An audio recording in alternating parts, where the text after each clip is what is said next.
Yo, what's going on, man? Today is the 14th of September. We got 6 games in the W for tomorrow.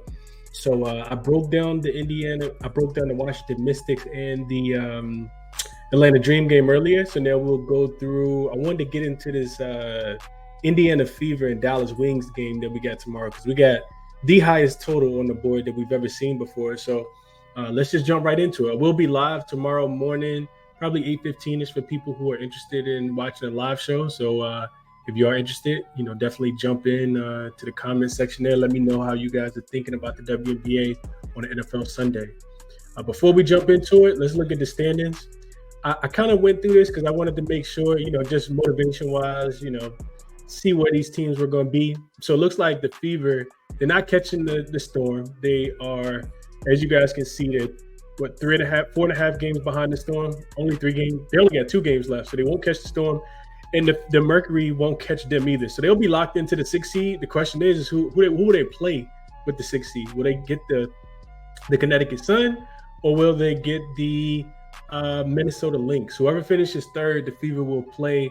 Will go on the road to starting next Saturday, I think it is. It's next Sunday. Next Sunday is the first WNBA playoff games. And then, of course, the Dallas Wings are already eliminated 9-29 on the season. So let's jump into the matchup. Fever Wings on the road versus the Fever. 8.5 is the number. I haven't really seen it moved a lot, and the total is trickling up. 184.5. There's some 185.5s out there as well. I'm interested to see what it closes at. I think this is the highest total that we've seen so far in the WNBA. So getting into the matchup, as you guys can see here, Wings have been playing at the crib. This is 1 day's rest for both teams. 3rd game in 4 nights because they were in the back-to-back. They did get a cover against the Seattle Storm in their last game, but they did end up losing that game after having a double-digit lead in the first half. And before I continue, let me just go injury report. Fever, clean injury report for the Fever. The Wings do have Natasha Howard. She's off the injury report after missing that game against the Seattle Storm just on Friday night for personal reasons. So she should be back for this game here. All right, so now jumping back into it. Wings, 3rd game in 4 nights. First game after a 3-game homestand as well. And you can see this team has been really, really bad. We've talked about it religiously on the ChrisBeCappinn Show. 9-29 straight up, 12-26 against the number. On the road, doesn't get any better. 2-16. Actually, a lot. I think this is the worst road team in the WNBA, probably them in Seattle. 6-12 against the number on the road as well. And we religiously talk about it, right? Why are they so bad defensively? Worst defense that I've seen in WNBA history. One of the worst defenses I've seen, period, in history. This defense is really, really bad offensively. They've also taken a step back. One thing that they do is play with pace. That they get up and down the floor.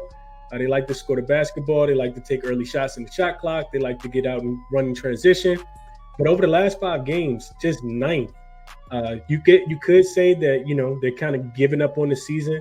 Of course, we've already talked about them being eliminated. But this was actually a top 5 offensive rated team. And for that reason, they've gone under in 3 of their last 4 games. Something that kind of stands out. The total's kind of catching up with the Wings, with how fast they've been playing, because now you're starting to see totals open closer to 178, 180, and this one is 184.5. So then we flip it to the Fever, also coming off 1 day's rest. They just got back-to-back losses against the Las Vegas Aces. They did end up getting a push in the last game, didn't cover the game before. This is the last of a 5-game homestand for them, and they're losers of 3 of their last 4 games as well. They finished the season off in DC. I think that's on Monday. I think it's on Tuesday. Tuesday they'll be in DC to play the Mystics. That'll be the last game for them. So the Fever, not playing as good. They kind of hit their stride earlier. Especially against they were beating some good teams, but they definitely were taking care of all of the teams that had a worse record than them, and they weren't going to make the playoffs either. So 19-19 straight up, 20-17-1 against the number. At home, they've been slightly profitable against the spread, 10-8-1 and 11-8 straight up. And it continues to be their defense, right? Their offense actually taking a step back as well, because last 5 games, if you look before they played the Aces twice, they were the number 1 rated offense. Now down to number 4.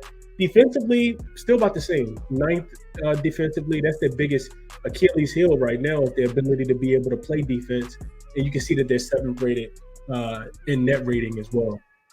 So for this game, you guys can see here a couple facts and then my opinion on the game.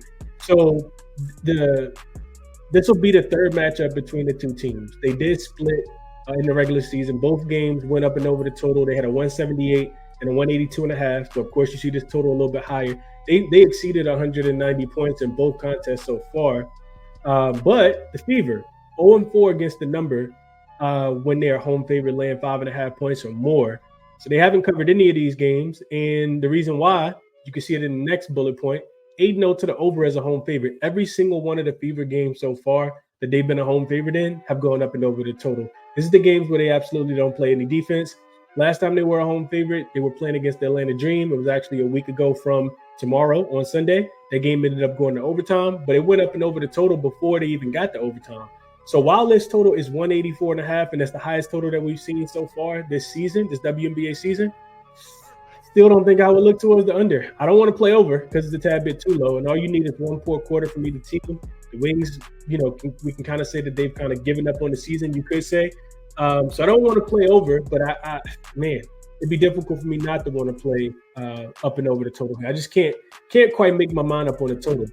Now we go to my opinions on the game. Dallas, I already said this, they have nothing to play for, just one game left on the season after this Dallas Wings contest tomorrow. And Indiana, they still, in my opinion, they still need to improve defensively. So this should be a game, in my opinion, where they don't play with their food and they kind of want to dominate the Wings.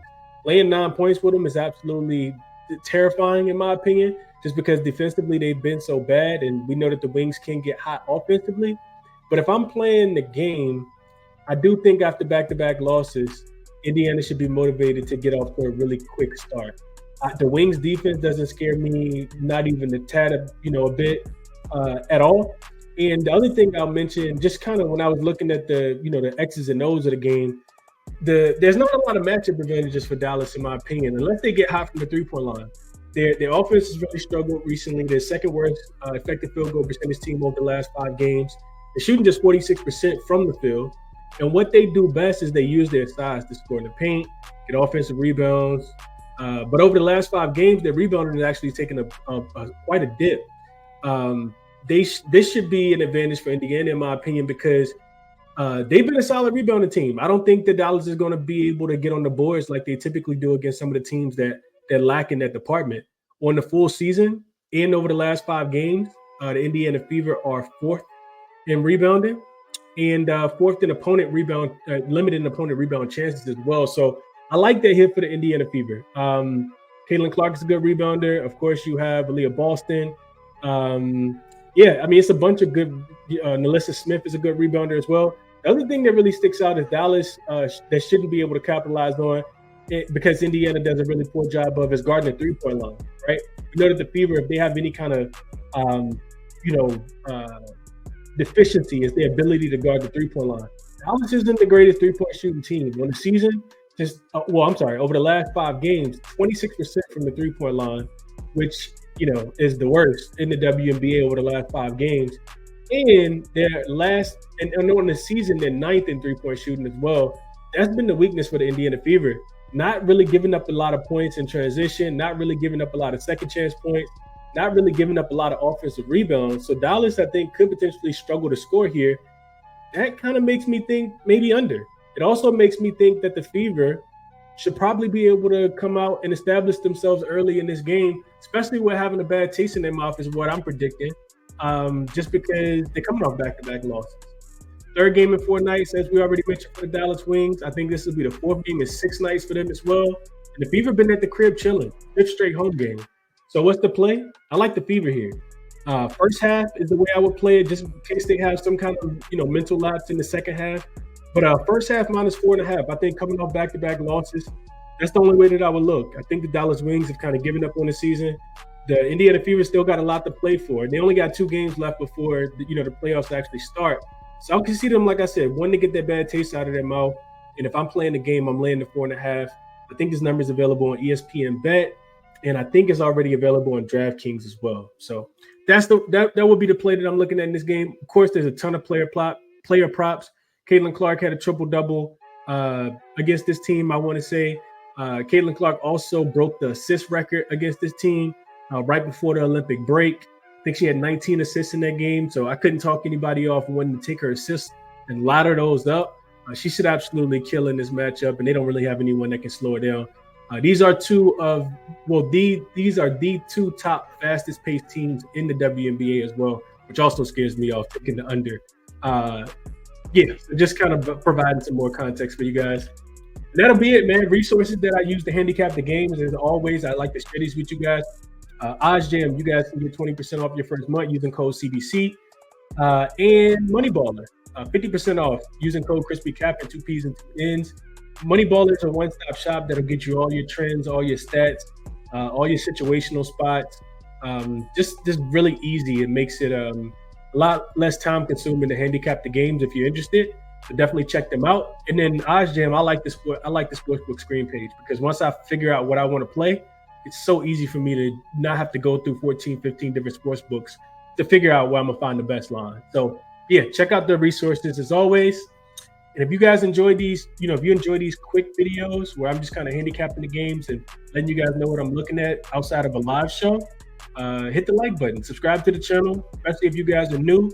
Share the show if you guys can. Link for all my official plays is in the description as it always is. Best of luck on all your action on Sunday. And I will catch you guys tomorrow morning. We'll be live probably 8:15. Enjoy your Saturday night.